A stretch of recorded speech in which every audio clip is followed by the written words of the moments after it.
This video content has been made available for information and educational purposes only. For anything specific to your needs or circumstances, please get in contact with us directly. Hey, g'day guys, it's Simon Deering and Heath Bassett from You&Me Personalised Property Services. Today, guys, we really wanted to talk about probably the most interesting point to talk about in real estate across the country right now, and interest rates, I should say, and the fact that they're on the rise and have been, for over 12 months now.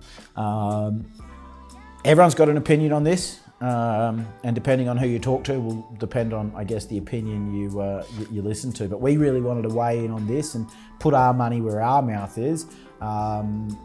So in saying that, Heath, what do you think interest rates are going to do? Yep, so I've been saying since about November that I feel that there's going to be about 3 interest rates this year. Now, does that mean it's up until the end of the financial? Does it mean all year? I'm not sure, but I guess the point of that is I believe that we're geared up. I want you to know. So you think there's going to be 3 interest rates.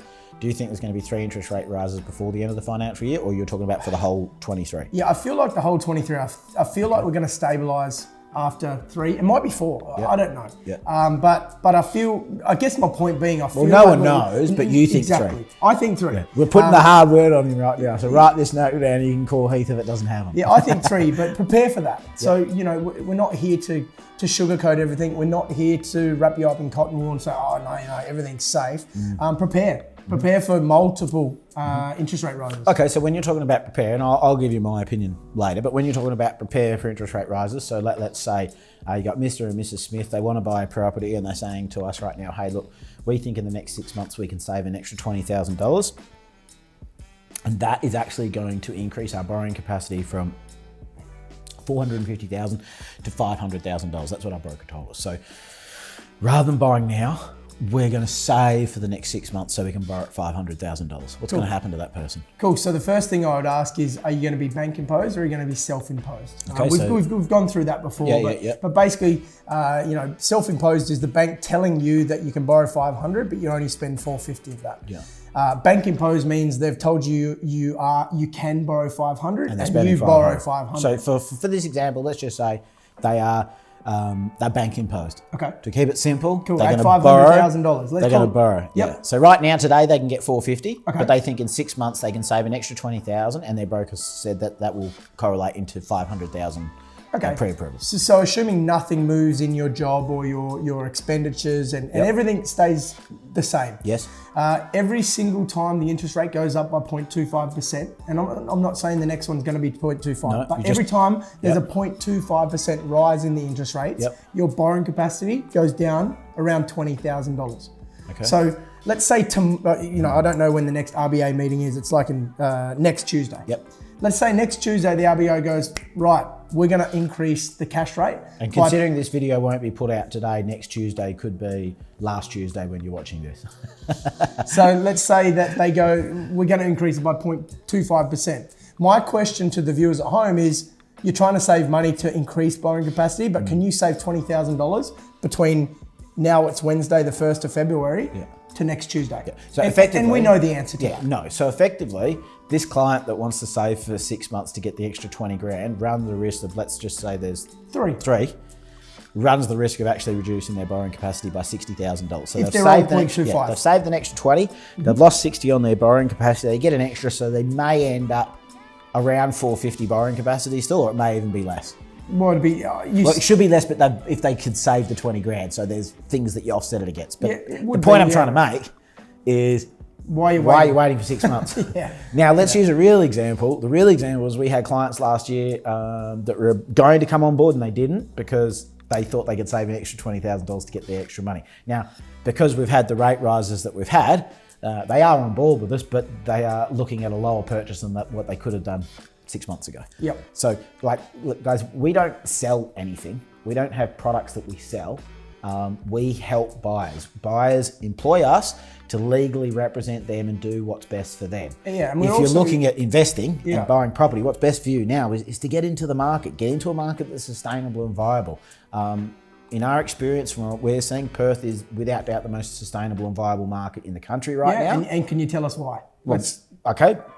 One, unemployment really low. rental yield is the lowest in the country at 0.5. highest. The highest rental yield, but the lowest rental vacancy. Yep. And everything in this state is viable and sustainable based on the fact that, you know, the average income here in Perth is very similar to what average incomes are over in New South Wales, Queensland and Victoria, yet property prices are so much more affordable. Yep. So all of those things. Well, we're the most affordable capital city in the whole of Australia.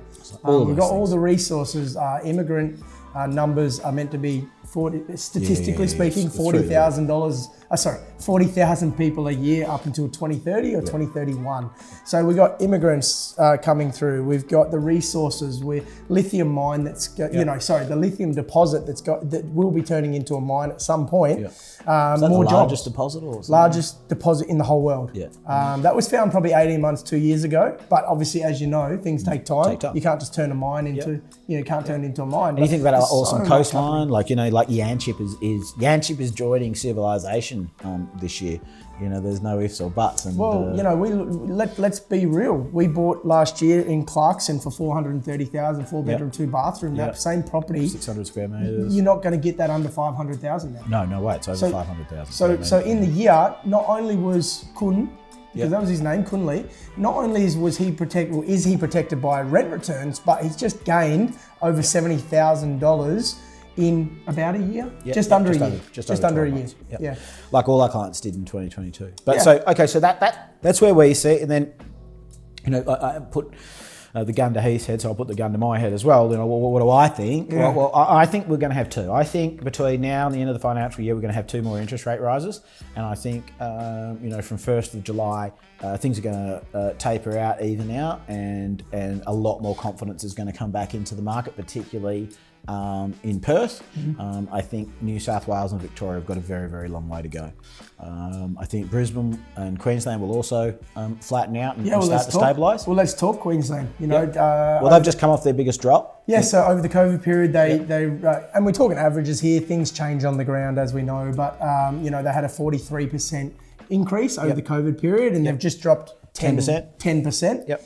And again, we're talking about major stats, so is that 10% coming off the top value? Is the lower value still growing? Well, what you're saying is yes, 100% is coming off the top end, like it does in most markets, but a lot of their lower range opportunities have sort of just plateaued. Yep. Do you know? Because people are looking for confidence, they're looking for stability, and the rental market isn't quite as strong in Brisbane. When I say rental market, I mean the vacancy yield. The yield, yeah. So it's like if I put $500,000 into an investment property right now, A, what property do I get in what state, and B, what return I get. So $500,000 into Sydney, you're getting a studio apartment. You might get half a studio apartment. A letterbox.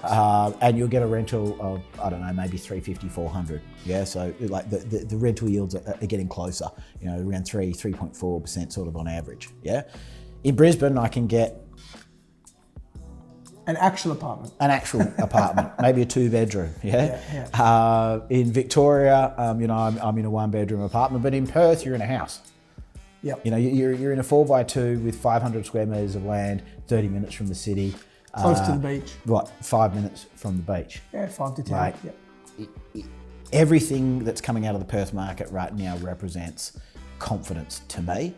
And I love buying an investment property based on worst case scenario. So if I was buying an investment property right now, fix yourself for 4 interest rate increases. Buy that property on 4 interest rate increases. Buy that property on the fact that you're not going to get a tenant in there for 4 weeks, even though it's 0.5% vacancy rate, which means you should have a tenant on settlement. Let's say you're not going to get it for 4 weeks. And let's just say that you're not going to get 5.5% rental yield. You're going to get 4% rental yield. Now, if all those numbers still add up, what are you waiting for? Like, you should be buying property. Engage with professional team that you trust and go and get your property. Build that portfolio. Don't wait for tomorrow. Tomorrow never comes. So if you've got any questions at all about the Perth property market, real estate in general, give us a call, text message, cup and string, email. We're always available. But until next time, happy investing.